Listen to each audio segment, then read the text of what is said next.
رہتی تھی۔ میری بیوی کا نام اقرا تھا، جس کی وفات دل کے اٹیک ہونے کی وجہ سے 1 سال پہلے ہو چکی تھی۔ میری ساس شہر میں اکیلی رہا کرتی تھی کیونکہ سسر دبئی میں نوکری کرتے تھے۔ میری ساس نے میری امی ابو کو کہا کہ وہ شامیر کو میرے پاس رہنے کے لیے بھیج دے اور یہی سے وہ اپنی آگے کی پڑھائی کرے۔ میرے ماں باپ نے بھی یہی سوچا کہ یہ فیصلہ میرے لیے بہت ہی اچھا ہوگا، لیکن شاید انہیں پتہ نہیں تھا کہ یہ میری زندگی کا بہت ہی بڑا غلط فیصلہ تھا۔ ماں باپ کے کہنے کے مطابق میں ساس کے گھر آ کر رہنے لگا اور وہیں سے کالج بھی جانے لگا تھا۔ جب میں ساس کے گھر آ کر رہنے لگا تو ساس میرے ساتھ بہت ہی زیادہ فرینڈلی ہو گئی تھی۔ اکثر وہ مجھے یہی کہا کرتی تھی کہ تمہارے سسر کے جانے کے بعد میں گھر میں اکیلی رہ گئی ہوں۔ میری ایک بیٹی تھی جو اس دنیا سے چلی گئی تھی۔ میری بہت سی خواہشیں ہیں، وہ سب اب ادھوری رہ گئی ہیں۔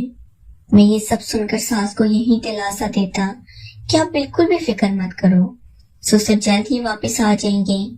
میں جب بھی کالج سے واپس گھر آتا تو ساس میرے لیے ہمیشہ ناشتہ بنا کر تیار رکھتی تھی اور بڑے ہی پیار سے میرے پاس آ کر بیٹھ جاتی اور مجھے اپنے ہاتھوں سے کھانا کھلانے لگتی۔ میں ان کی محبت دیکھ کر بہت زیادہ خوش ہوتا تھا کہ وہ مجھے اتنا پیار کرتی ہیں۔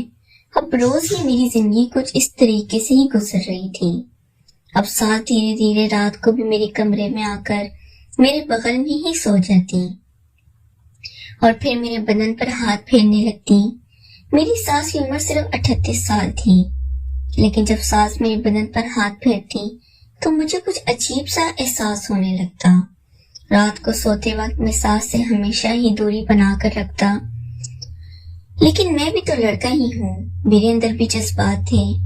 ساس جب میرے بدن کو چھوتی تو مجھے الگ سا کچھ احساس ہونے لگتا، میرے دل کی دھڑکنیں تیز ہونے لگتی، لیکن میں رشتے کی وجہ سے ہمیشہ دور ہو جاتا تھا کیونکہ میں اس رشتے کی حد کو توڑنا نہیں چاہتا تھا۔ میری ساس کا گھر بہت ہی بڑا تھا، لیکن مجھے بھی ساس کی طرح یہی افسوس ہوتا کہ ساس کے پاس ہر ضرورت کی چیز ہے، لیکن کہ شوہر ان سے بہت دور رہتے ہیں۔ ساس کے مقابلے میں ہمارے گھر کے حالات تھوڑے خراب تھے۔ ساس کی شادی کے 1 سال بعد ان کی بیٹی ہوئی تھی۔ جب وہ 17 سال کی ہوئی تھی تو میری اس کے ساتھ شادی ہو گئی تھی۔ شادی کے بعد 1 سال وفات ہو گئی، اس لیے ساس کی کوئی بھی اولاد نہیں تھی۔ مجھے ہمیشہ لگتا ہے کہ شاید وہ مجھے ایک اولاد جیسا ہی پیار کرتی ہے، لیکن شاید یہ میری ہی غلط فہمی تھی۔ ساس ہمیشہ اکثر رات کو میرے سر پر آ کر اپنا ہاتھ پھیرتی رہتی اور مجھے کہتی، مجھے تمہارے سسر کی کمی بہت زیادہ کھٹکتی ہے۔ میں اکثر یہی سوچتا اور انہیں بھی یہی کہتا کہ سسر تھوڑا کام کی وجہ سے دبئی گئے ہیں، اگر انہیں نوکری یہاں پاکستان مل جاتی تو آپ سے بالکل بھی دور نہ جاتے، اور دیکھنا جب وہ آئیں گے تو آپ کی ساری فکر بھی ختم کر دیں گے۔ لیکن یہ سب سننے کے بعد بھی ساس مجھے یہی کہا کرتی کہ کیا تم میری ضرورت کو پورا نہیں کر سکتی؟ یہ سن کر میں ہمیشہ ساس سے یہی کہتا کہ ساس جی، میں تو آپ کے ساتھ ہی ہوں، آپ کو کبھی بھی میری ضرورت پڑے تو آپ مجھے پھر جھجک ہو کر بتائیں۔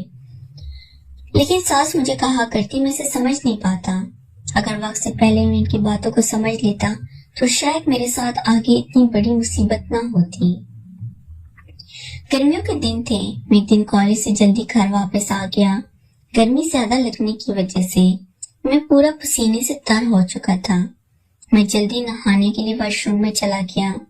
جب میں نہا کر اچھے سے باہر نکلا تو میری ساس باہر کمرے میں بیٹھ کر میرا انتظار کر رہی تھی اور ان کے ہاتھوں میں میرا جوس تھا۔ ساس کو دیکھ کر میں نے کہا کہ ساس جی، آپ کو کیا کوئی چیز کی ضرورت ہے؟